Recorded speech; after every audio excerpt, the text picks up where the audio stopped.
Si toi aussi tu veux apprendre à faire un écran de fin YouTube, eh bien cette vidéo est faite pour toi.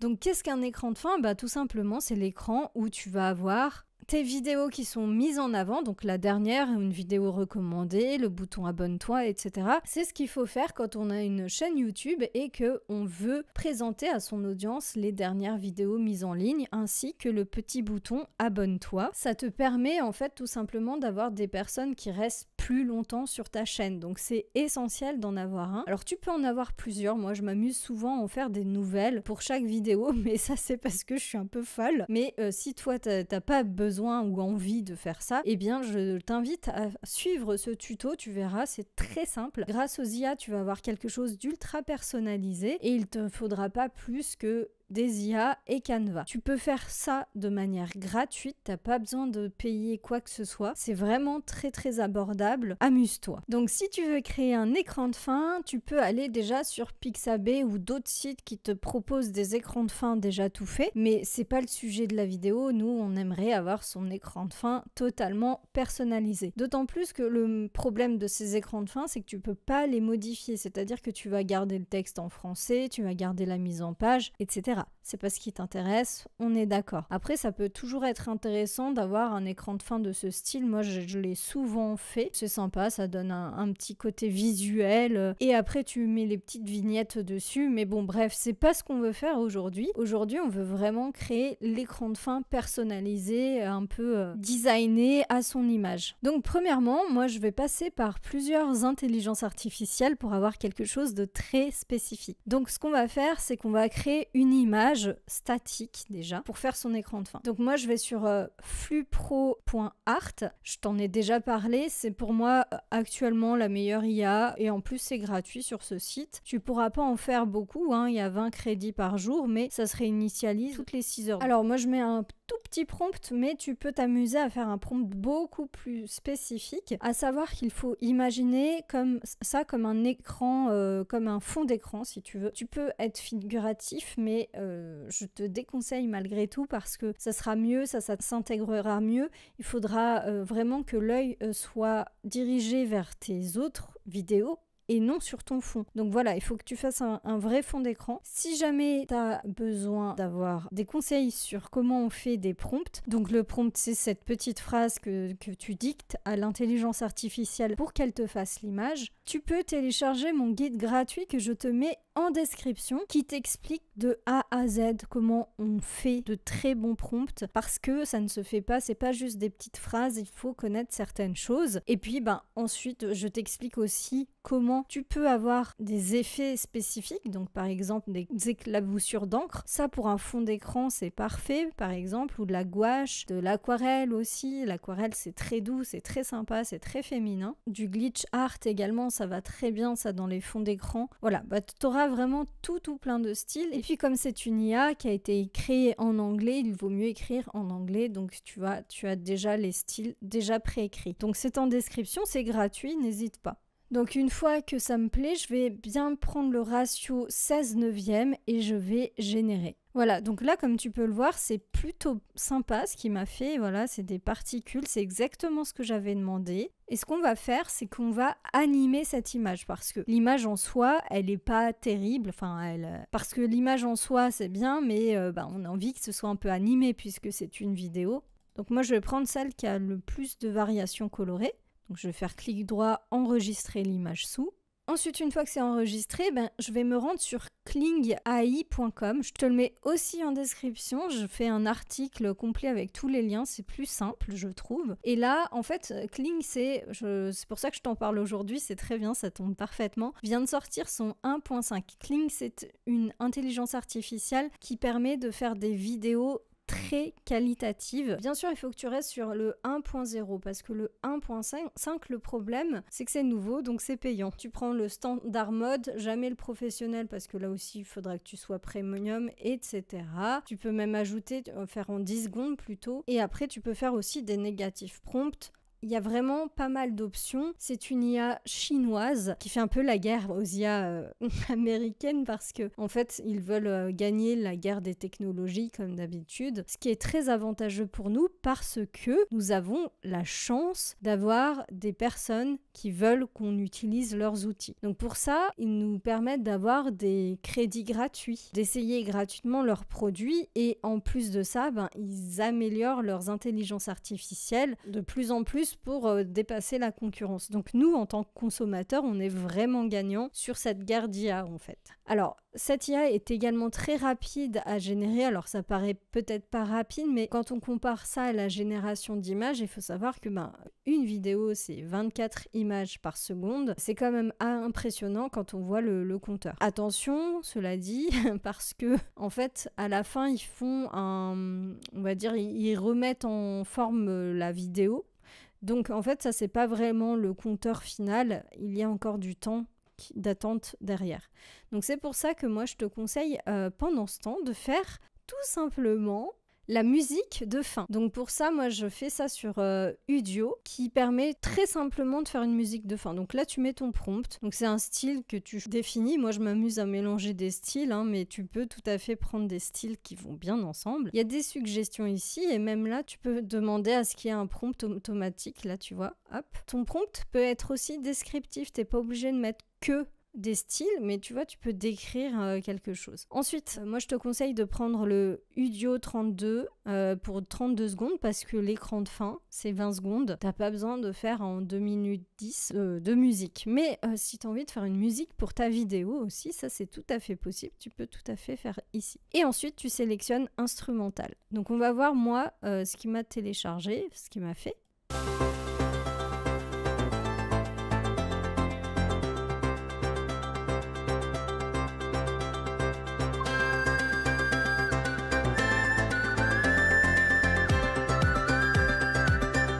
Bon, voilà, en fait j'avais fait un mélange un peu impromptu, du coup ça donne des trucs un peu bizarres, mais c'est très sympa, enfin tu peux t'amuser, voilà, jusqu'à ce que tu trouves quelque chose de sympa. Donc moi je te conseille sans parole instrumentale, à moins que tu veuilles t'amuser à faire un peu la promo de quelque chose. Je me suis beaucoup amusée à faire ça sur certaines vidéos, parce que c'est drôle en fait. Mais voilà, après...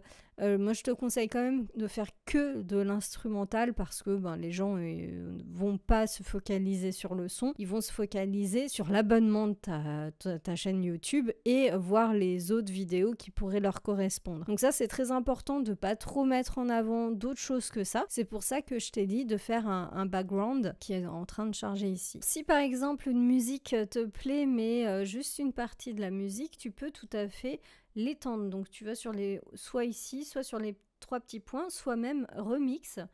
Tu peux InPaint, mais alors ça il faut payer. J'ai pas encore testé l'InPaint, mais ça peut être vraiment très sympa s'il y a des zones que t'aimes pas. Voilà, ça c'est parfait comme outil. Enfin, donc InPaint, pour te décrire ça rapidement, c'est tout simplement la possibilité de retirer des éléments de la musique. Tout ce que t'aimes pas, tu peux retirer. Donc moi, je vais faire un petit remix. Tu peux choisir la variation, si c'est plus ou moins différent. Moi, je vais mettre au milieu, je garde sur instrumental et je fais remix. Souvent, dans les écrans de fin, les musiques sont assez punchy, c'est-à-dire il faut que ça donne envie de cliquer. Donc si tu fais quelque chose de trop lent, peut-être que ça conviendra pas. Donc vraiment fais quelque chose de punchy et toujours comme d'habitude, essaye d'être dans ta cible. Donc si par exemple c'est une grand-mère, peut-être que tu vas choisir plutôt du classique. Par contre, si c'est un jeune, tu vas peut-être mettre quelque chose qui soit en lien avec les jeunes. Ça c'est toujours important. Comme en graphisme, en communication, en général, on s'adresse à une cible particulière. C'est très difficile de savoir ce qu'écoute sa cible puisque en fait on l'invente un petit peu. On peut pas avoir quelqu'un qui rentre à 100% dans les codes de son persona, mais on peut essayer.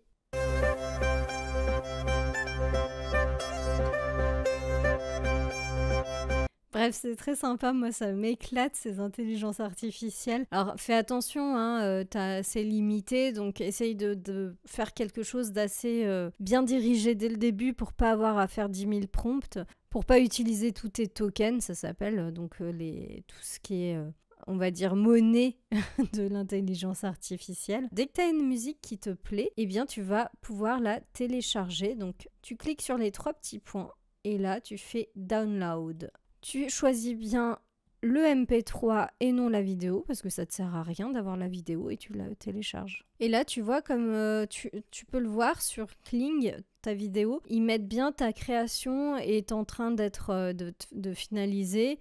Prends un café, voilà. Ça prend du temps cette partie-là et c'est pas quelque chose qui est comptabilisé en temps, donc on sait pas combien de temps ça va prendre. C'est pour ça que je t'invite à faire ta musique en attendant, parce que ça va prendre du temps. En attendant, tu peux tout à fait aller sur Canva. Et là, moi, ce que j'ai fait, c'est que j'ai cherché un écran de fin YouTube déjà existant en modèle Canva. Comme tu peux le voir, il y en a pas mal. Voilà. Alors moi, je te conseille de prendre quelque chose d'assez sobre, d'assez simple, mais qui soit un peu animé. Donc, par exemple, moi, j'ai pris celui-ci, alors celui-là, que j'aime bien parce que, tout simplement, comme on peut le voir, il y a une vidéo derrière et il y a 2 présentations de vidéos. Ça, c'est super important d'avoir 2 présentations de vidéos parce que tu vas en avoir 2 minimum. Et là, ton bouton d'inscription. Alors, moi, ce que je vais faire, c'est que je ne vais pas garder toutes les animations, toute la mise en forme, etc. Premièrement, ce que je vais faire, hop, je sélectionne tout. Et là, je vais aller dans marque. Donc ça, c'est ma marque. Et je vais aller dans palette de couleurs et je vais faire aléatoire. Et comme tu peux le voir, en aléatoire, je peux choisir des couleurs que j'ai sélectionnées dans ma charte graphique, en fait, tout simplement. Donc si par exemple, tu as des éléments qui ne conviennent pas, eh bien c'est très simple, tu les modifies, en fait. Tu sélectionnes l'élément que tu souhaites modifier, tu vas dans éléments. Puis là, tu fais flèche, par exemple. Dans illustration, en général, tu as des flèches animées, donc tu pourras trouver ce genre de flèches que tu pourras modifier en fonction de tes besoins. Donc moi, je te déconseille quand même de garder à 100%, tu vois, tous les éléments graphiques, mais tu vois, ça te donne une idée grossière de ce que tu veux. Alors ensuite, tu peux aussi choisir les typographies. Donc moi, ce que je fais pour les sélectionner ensemble, je clique en faisant Shift, qui est la petite flèche à droite de ton clavier qui va vers le haut. Et là, je change tout simplement ma typographie. Je peux tout à fait également changer les angles, c'est-à-dire que moi, mes arrondis sont à 30%, ça c'est dans ma charte graphique. Alors je suis allée loin dans ma charte graphique, c'est-à-dire que je connais aussi l'angle des arrondis. Pour moi, ça qui passe au-dessus, alors c'est joli, mais de toute façon, tu vas mettre ta vidéo ici. Donc tu pourras pas faire en sorte que ça passe au-dessus. Donc ce que je te conseille, c'est que déjà tu regardes sur la vidéo ce que ça donne, voilà, et tu vas faire pareil pour les deux. Hop, t'essayes de les mettre au même niveau. Hop, et là tu peux voir, j'ai bien mis au même niveau. Pour avoir les petits traits qui s'affichent là, comme ça, là, les petits traits roses, là, pour bien les mettre. Voilà, parce que ça c'est très important au graphisme, il y a beaucoup de gens qui oublient, mais il faut que ce soit très bien aligné. Pourquoi ? Parce que le cerveau déteste quand c'est pas aligné, il y a toujours un truc qui va pas si ça ne l'est pas. Donc pour ça, tout simplement, tu vas aller dans Fichier, dans Paramètres, afficher les repères et les règles. Et là, en fait, c'est ça qui va te permettre d'avoir ce genre de choses. Toujours, moi, je regarde avec la vidéo derrière. On voit que le texte, là, il n'est pas bien centré. Ce que je vais faire, c'est que je vais mettre un fond, comme ça, je pourrai voir ce que je fais, parce que tout simplement, là, c'est pas possible. Bien sûr, je mettrai la vidéo ensuite.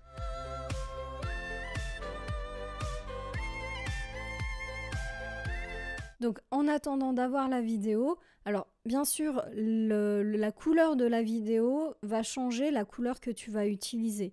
Donc, en attendant, ce qu'on va faire, c'est qu'on va ajouter la musique. Et puis, moi, je vais mettre à 20 secondes, puisque la fin de la vidéo, ce sera 20 secondes. Voilà. L'écran de fin, c'est toujours 20 secondes. T'embête pas, mets pas 10 secondes ou 16 secondes, mais bien 20 secondes parce que ça laisse plus de temps à la personne de cliquer sur tes prochaines vidéos, vidéos recommandées, etc. Donc, pour ajouter la musique que tu viens de faire, tu vas faire importer des fichiers. Tu sélectionnes ta musique et là, tu vas juste la mettre en dessous. Moi, ce que je fais, c'est que je l'écoute. Tu vois, je vais mettre à partir du moment où il y a la petite flûte parce que c'est un moment où c'est plus fort. Juste là. Donc je la déplace jusque là. Alors, la fin, il ne faut pas que ça s'arrête brusquement. Donc ce que je peux faire, c'est que je déplace encore. Et là, je vais faire effet audio. Fondu d'ouverture, je vais mettre à 5 secondes. On va déjà voir ce que ça donne. Voilà. Alors, Ce que je vais faire, c'est que je vais importer mon image de base pour déjà me focaliser sur les couleurs parce que en fait là, même si ma vidéo n'est pas faite, l'avantage c'est que là tu vois, je vais pouvoir il faut que je la mette vraiment en arrière-plan et là comme tu peux le voir en fait ça ressort pas très bien. Donc ce que je vais faire, c'est que je vais encore changer les couleurs. Hop. Là avec le blanc ça fonctionne plutôt bien. Là l'image de fond va bouger. Malheureusement, j'ai pas encore la vidéo, mais tu le verras à la fin de la vidéo ce que ça va donner parce que la génération de vidéos, c'est long. Voilà, j'attends depuis vraiment longtemps. Alors il faut faire attention, hein, parfois quand tu as déjà fait une génération, ça peut prendre une journée entière à être générée, à être refaite parce que si tu payes pas, t'es pas prioritaire. J'espère que cette vidéo t'aura plu et maintenant je te laisse avec l'écran de fin. Ciao!